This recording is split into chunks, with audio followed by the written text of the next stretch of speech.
Hey everybody, this is Seth from Coming Out Tarot. If you've been here before, welcome back. If you haven't been here before, welcome. I'm outside for a little while because it's nice out. May not look like it behind me, but it's actually really nice. It's comfortable. I'm in Chicago, and I'm talking about how the tarot deck is organized, the 78 card tarot deck. I've got the Archeon Tarot with me today. I'm going to give you an idea of how it's put together. I like to think of it as put together on four distinct different areas. There is 78 cards, like I said. It's organized in the major arcana and the minor arcana. So there are 22 cards in the majors, and those are the ones that the tarot deck originally started from. So when you wonder where the tarot deck came from or where all these cards came from, there were originally 22. 0 being the Fool, and then 1 through 21, the Magician through the World. There is also the additional 56 cards that are the minor arcana. Minor are more of your day-to-day type of experiences, and the majors are more of your big life events or overarching spiritual experiences, those changes that happen in our lives as we learn more about who we are and who we're meant to be. So less of the day-to-day drudgery and more of the, oh, I am having a spiritual awakening, or oh, I'm falling in love for the first time. That kind of big life event type of stuff.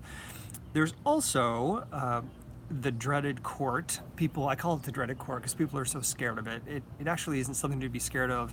The court is just unfamiliar to a lot of people who don't grow up living in a monarchy. And if you don't have that monarchy experience, you're not going to really understand what it means to live with a court. So it's confusing. And in our day-to-day, we actually have more interaction with organizations, corporations, businesses, families than we do with a court, unless you're actually part of one. So it's a little bit of a struggle to understand, what does it mean to be a page? What does it mean to be a knight? What does it mean to be a queen or a king? Because we don't live in that space in our day-to-day lives, and we don't interface or interact with it often in our day-to-day lives. So the meaning of what those had been isn't the same as what they are today, or we're just divorced from the experience.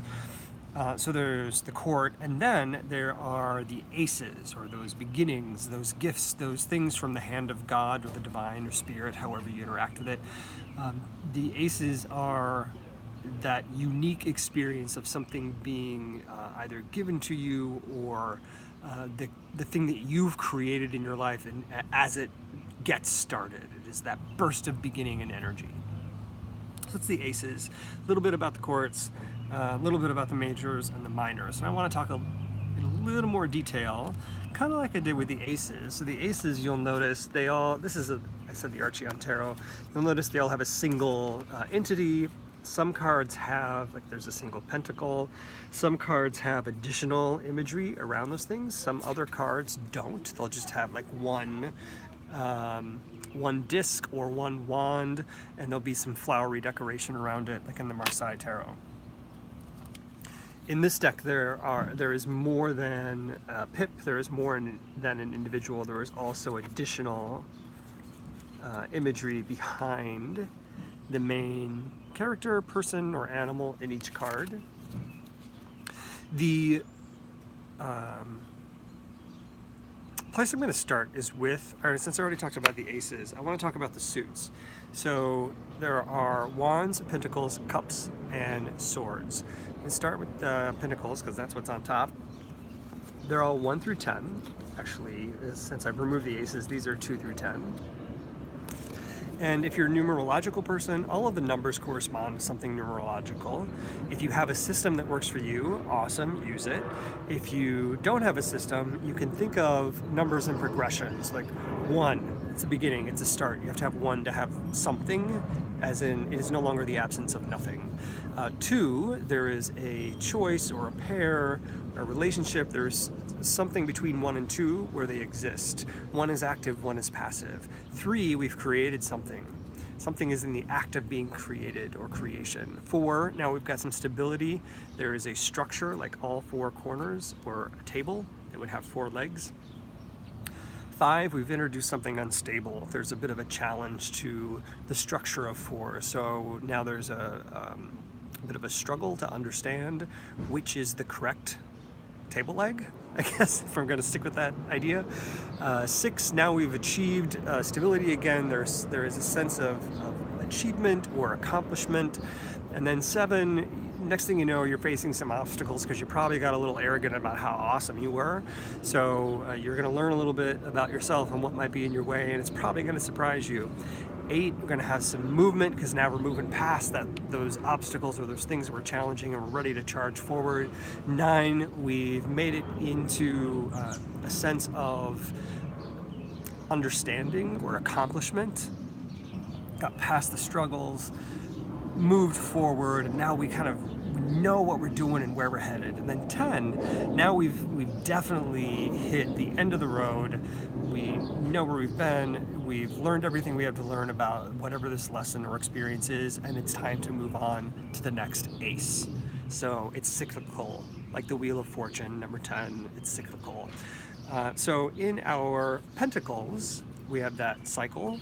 We also have the element of earth, which will correspond to things like health, physical body, money, anything that's material, tangible, something you can touch.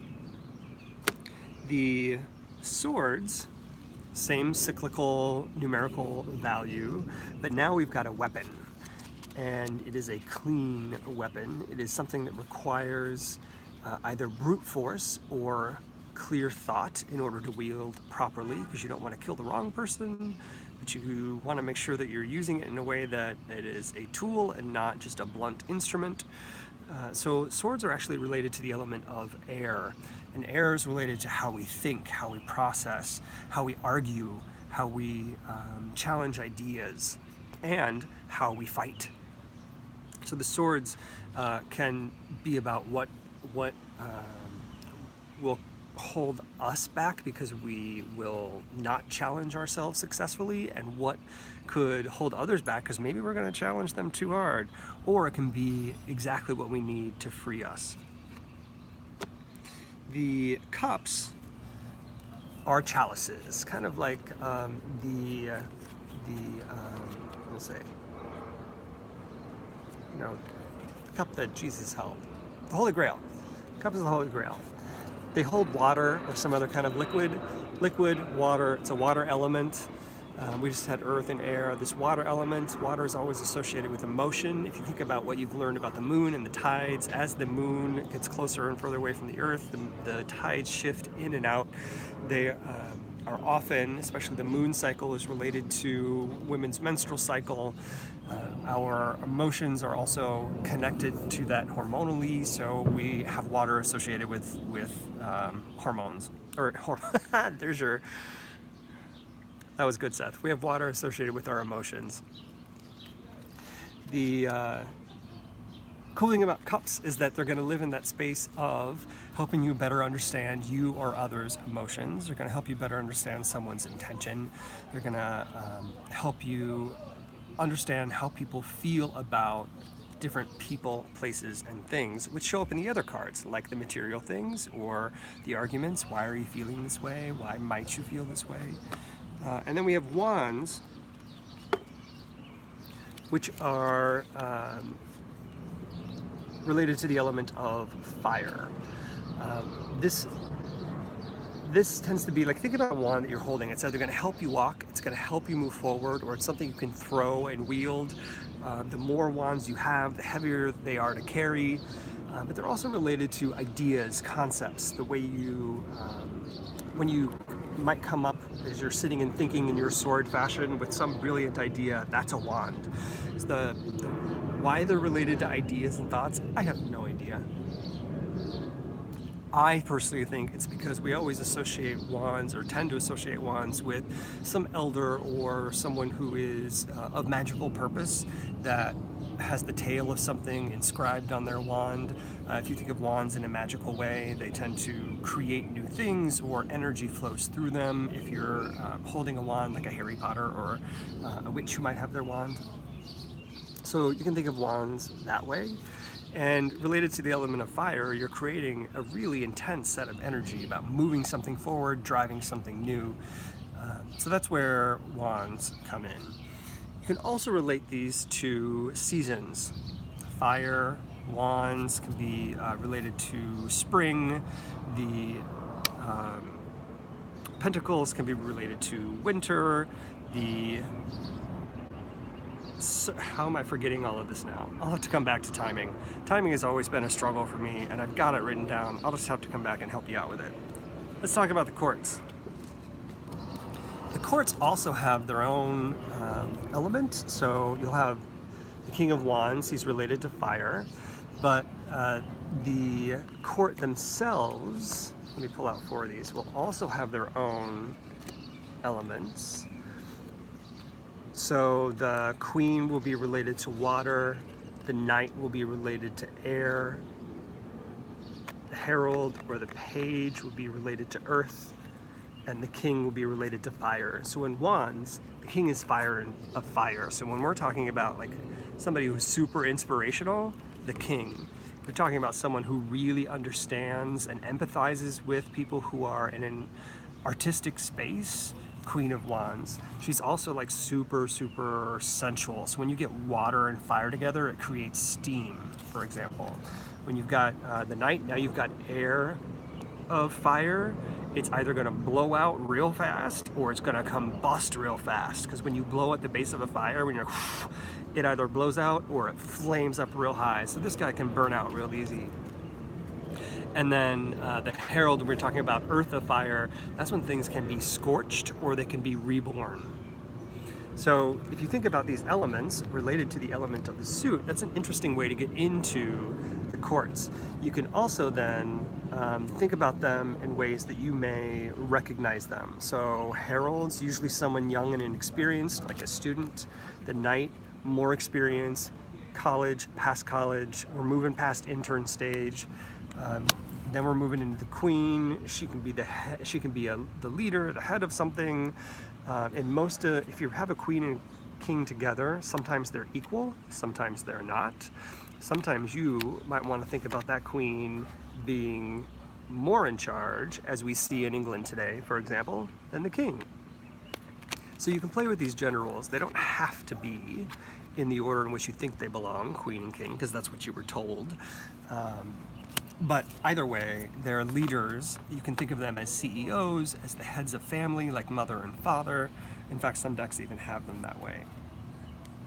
So there's a little bit about how you might dig into the courts. And then we have our major arcana. They go 1 through 21, plus the Fool is 0. Numerologically, you can think about them the same way. 1's activating. When you get into something like an 11, add those together. You've got 2, 1 and 1 equals 2. You can then reference, like if you have the Hanged Man, for example, is 12. Add those together, you get 3. You can relate the Hanged Man to the Empress and see how those 2 cards might intersect. You can also think about the courts in an order of 1 through 7, 8 through 14, and 15 through 21. These 3 different layers can be, the first layer, 1 through 7, can be about the experiences we first have in life, tactile. Layers